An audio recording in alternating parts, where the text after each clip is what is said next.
Hello Tubesters, it's me Gav and welcome to another video. Today we will be having a look at a review of some Eureka AB 18mm Imperial French. Literally as I was answering some comments from the previous Prussian video, my wife tapped me on the shoulder and said delivery from Eureka UK for a client. A client's obviously put the order in and sent it, and they've sent them direct to me.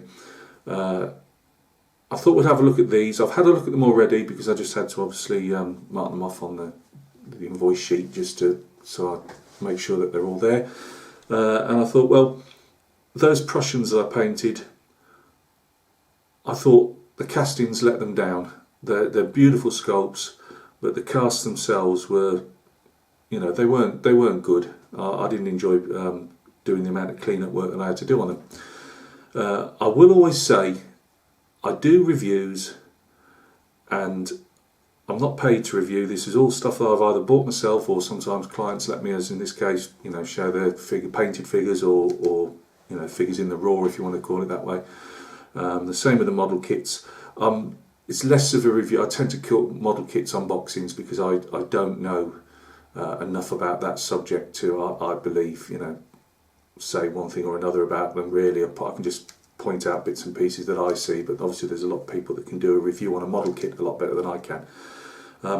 But when I review anything, it's my honest opinion. I think if people tune into a channel, whatever it is, whether you are being not so much paid to promote a product, but you know what I mean, people get given stuff. I haven't genuinely ever been given anything yet so far on my YouTube videos to show you guys.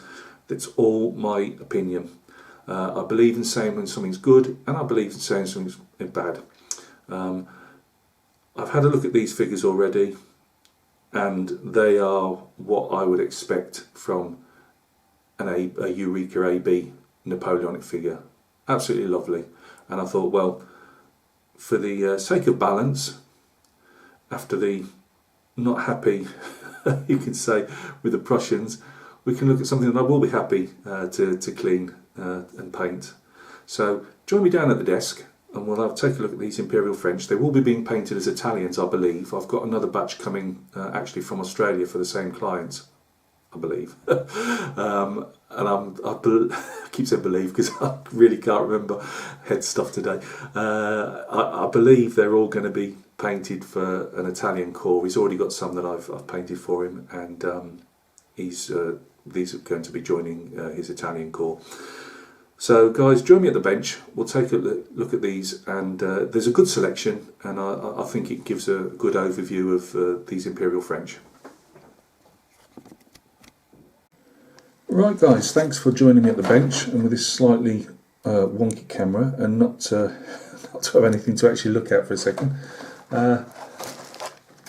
This is, without getting all addresses and everything, this is how it came in the post. It's one of these thin boxes. They're pros and cons. The cons are you can sometimes get bayonets broken, but this agent sent them out. They weren't overly stuffed in the box, and they were in more or less perfect condition, he says. Yeah, I haven't actually got them completely out the bags, but they should be a lot better than some of the other ones. That's the only problem. These boxes are great because they go through people's letterboxes here in the UK, and it means, you know, they're not returned, but they can sometimes, as I say, if you overstuff them at the company that's sending them out to you, they can sometimes end up busting figures. Well, I'm not going to do loads of these. I was just trying to see if there's any extras. I think that might be the same one. So we'll look at a couple of horses. These are the dragoons. So let's have a look at a figure.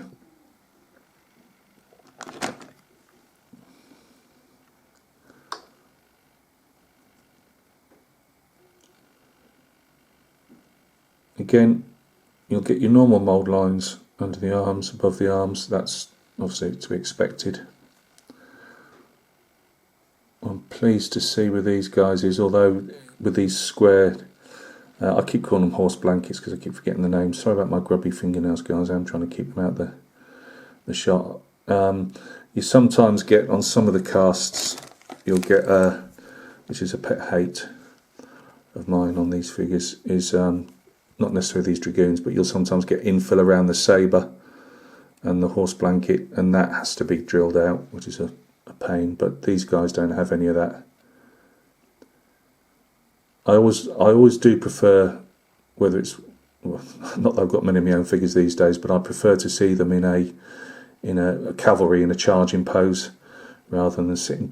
There's the only standing pose I like on cavalry is if I think the Perrys do some really nice ones where the horses are eating grass and things like, you know, that type of thing I don't mind. But when they just stood there with waiting to go into action with a sabre over the shoulder, it doesn't do a lot for me. But these guys look okay. Again, I'm looking under bright lights here, and you know, there could be bits I'm missing, but on the whole, that's a great figure. Again, bits on the end of the sabre, but nothing to write home about. We've got a chunk here that might be able to remove with a scalpel. If you can see the butt of the musket goes into the holder there. That's the butt of the musket. You'll need to remove that. I'm hoping that's just going to be removable with a scalpel. And we've got some clag down here as well, which is coming off. So, and I believe these might be in the same pose, but straighten the sword slightly. Again, that's fine.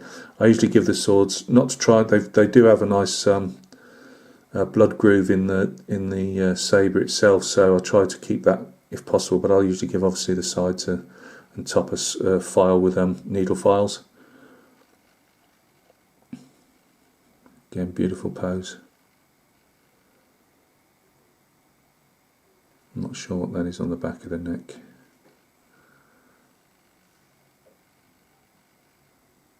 If that's a bit of clag, I'm not sure to be honest with you. We'll look at that when we've got some primer on or a file going around it. Now I put a drill, and I drill where I can. I drill these the front of the reins out here. That's optional for you guys, whether you do it or you don't. There's a couple of poses where the neck is more or less coming through the reins, which is good because you don't have to do that one. I just think it finishes the figure off, you know, slightly better. So I'll put three.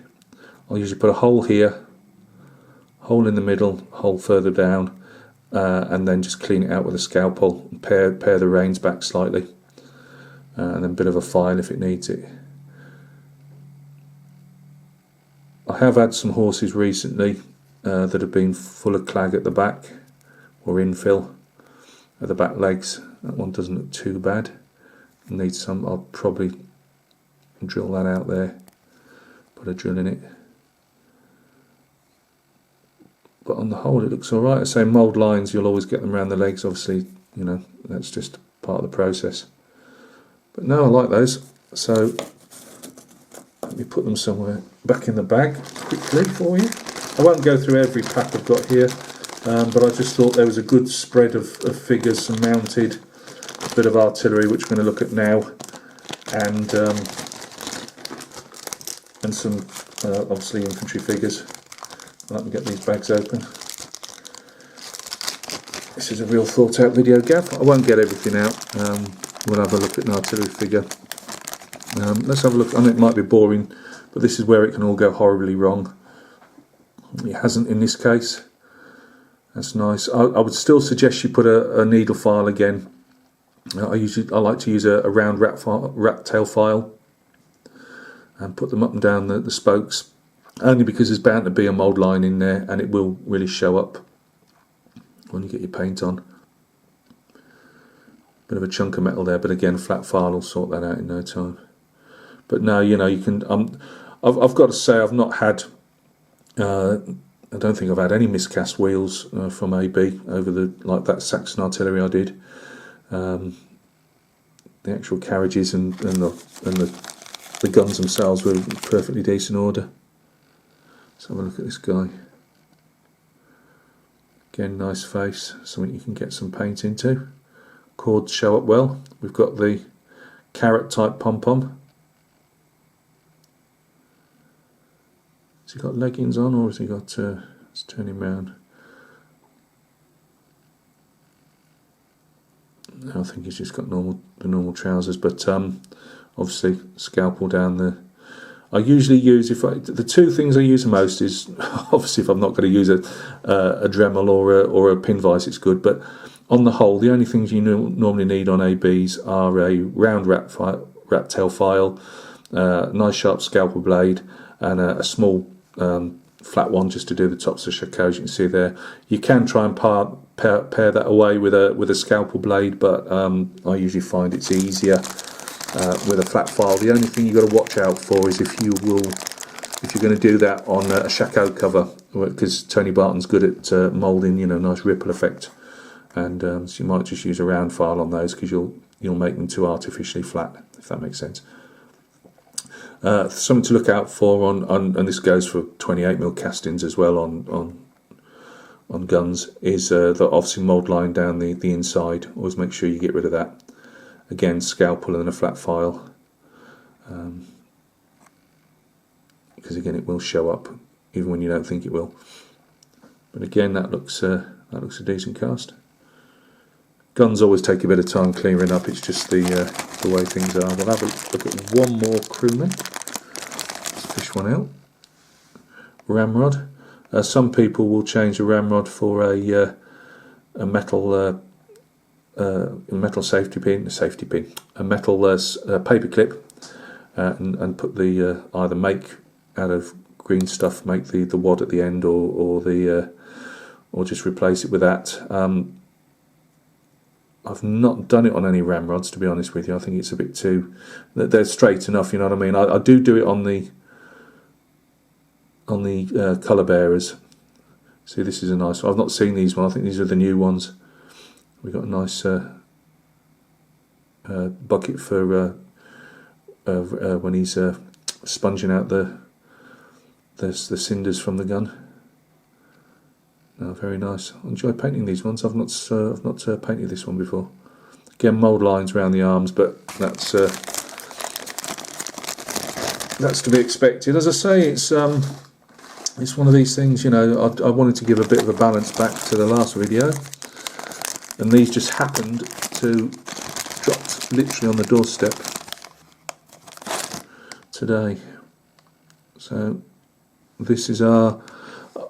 I've got the actual list here, but to be honest with you, for me to go up and down it trying to find what they actually represent, but obviously this is a grenadier or voltigeur, depending on how you want. Well, he's a voltigeur actually, if you look at his horn on the back.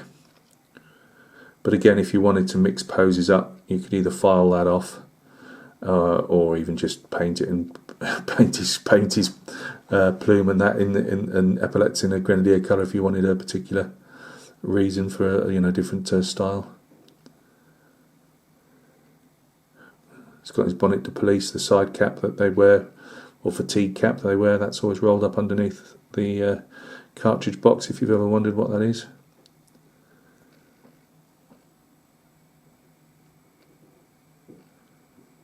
Again, to clean these up, I just usually put them in hot water, a bit of soap after I've actually, done all the filing that I need. Here we've got a guy with a bent. Oh, that's a shame. Well, you know that's going to come off. So that's our first casualty of war, and that'll just break off in the bag. So I don't even bother trying to glue these at this point, because they need you've got to handle them, obviously getting rid of mould lines and whatever, so you'll only end up busting it off again. So just make sure that stops in the bag. and you can usually reattach them okay with a bit of super glue. It's not, as long as you don't make the super glue too blobby.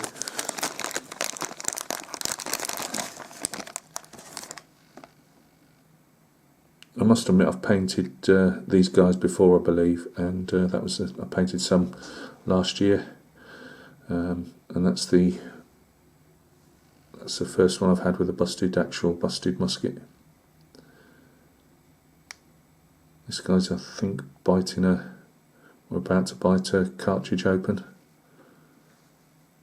Again, mould line down there, but that's not too much of a problem. Always remember as well, there's always mould lines around the edge of the shako, sometimes going down the side here. It's a bit harder to remove them with a scalpel when you've actually got all the the different bits and pieces hanging off the shako, but cords is the word I was vainly trying to grasp there. Sorry guys, I've got a knackered head and sometimes things don't work properly. Right, let's have a look at these officers. I was going to say I'm not going to do loads more.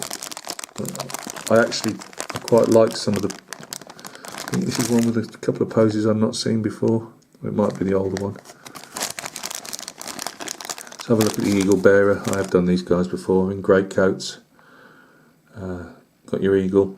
What I'll often do is remove this for or especially at least to the hand, for a paper clip, and then I usually cut either here or literally sacrifice this bit of a bulge here. You can always put a bit of putty around, or if not, just leave it as a plain pole, and then just paint this down as brass, and then the blue of or green in this case, as it's going to be an Italian one. But no, lovely figure again. Standing, as Lance Corporal Jones is saying, nonchalant. If you remember the pose he used to strike with his arm sticking out. Nice one again. Yeah, I've done these guys a few times. I remember these bags hanging off the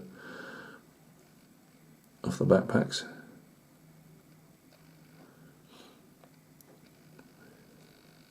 You can sometimes with the pitting on the drums, you get that on most drums that I've ever seen in 28s or below, is just get some plastic putty.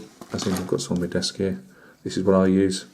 Layer plastic putty. Tamiya do it, and there's perfect putty. There's loads of other types, and I just put a bit in a bottle top.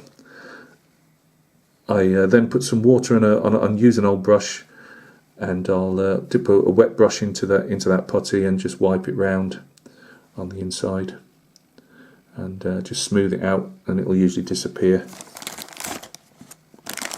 So that's the older ones. So there was some. Oh, here they are. There's some newer ones that I haven't. Or say newer ones. The ones I don't think I've ever used.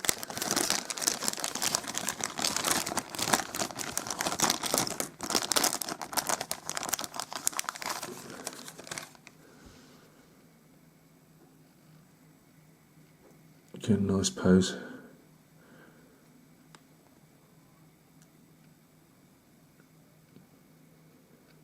Swallows' nests on the top of his arms there.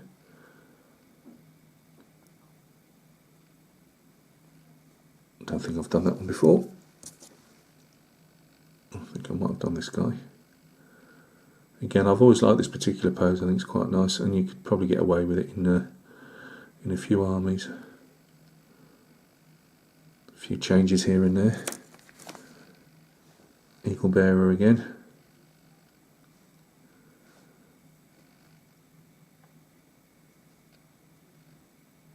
And these guys have got looking behind the camera, yeah, they've got the tassel boots.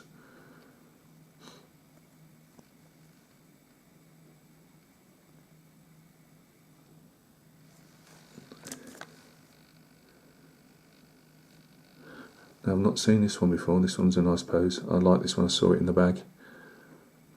You could use that on quite a few figures, as in different bases. I mean.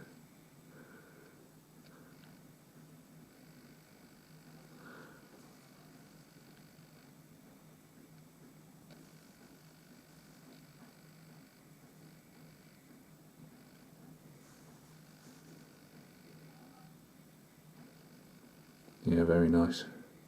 So that's that command pack. I've got to make sure that I do keep them in the right bags.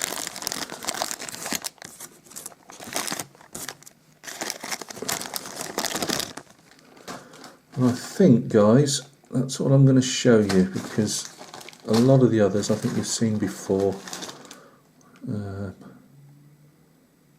Yeah, we've got some gunners, and I've got lots of individual ones for the client. I'll often have individual figures putting extras in bags and stuff to make up, because I don't base these for him, they go out to him and he has the fun of basing thousands and thousands of Napoleonic figures.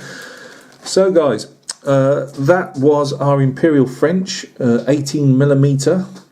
They are the AB range from Eureka. These were, I believe, from, well, they come from the box from Eureka UK. Obviously the parent company in Australia. They'll also send figures out, and I believe there's an agent in the US as well. But a lot better to look at and to clean. There's nothing worse on any figure of whatever description when you've got to spend a lot of time cleaning to get a presentable figure, and especially if your guys are just whacking them out to get them on a tabletop, it'll put people right off. So I'm glad to have shown those, because there's always light and shade, and this is definitely the light side. And I have to say, with the ABs that I've painted, and as you guys know, I paint a heck of a lot of ABs. On the whole, they are beautiful figures, and the casts are decent on the whole. But occasionally, you will get a batch like these Prussians that don't exactly fill you full of joy. But I'd wanted to give a bit of a balance to the last video and show that, and these just happened to, I was going to dig some out of my own collection that haven't been painted yet, but these just came at the right time. So I hope you enjoyed that review. There will be more ABs to come. As I say, I've got a one coming directly from Australia at some stage in the next few weeks. Also coming up on the channel, the Medieval Forge 17th century musketeer. He's got his boots painted and his trousers more or less painted. I'm just doing a bit more glazing work on him tonight, so you'll be seeing him as a part painted figure. We'll just be catching up, touching base with that one. I have a 1:35 scale, as we all know, ongoing T55 build that has got sub-assemblies literally scattered all over my table. That's going to have another bit of paint, spray painting done on it tomorrow, so expect to see a video of the T55 vlog number 2 on that. That's coming up early part of next week. I may be showing, I've got a few of these Prussians that have got different poses, so you may see another 8-man Prussian unit coming up. And I haven't forgotten about the Landweser Schlepper in 1:72 scale. He's all primed up, and he'll also be getting some paint at the same time as the T55 bits and pieces. So I probably won't show that until I've got him all buttoned up and things like that, because just to show you some white paint on him and a bit of grey. I don't know if it's really much of a video, but he's coming along as well, so he's bubbling away in the background. So guys, thank you very much for taking the time out of your day or night to stop by and take a look at the channel. Do appreciate it. You take care of yourselves, and we will catch each other very soon on another video. Cheers.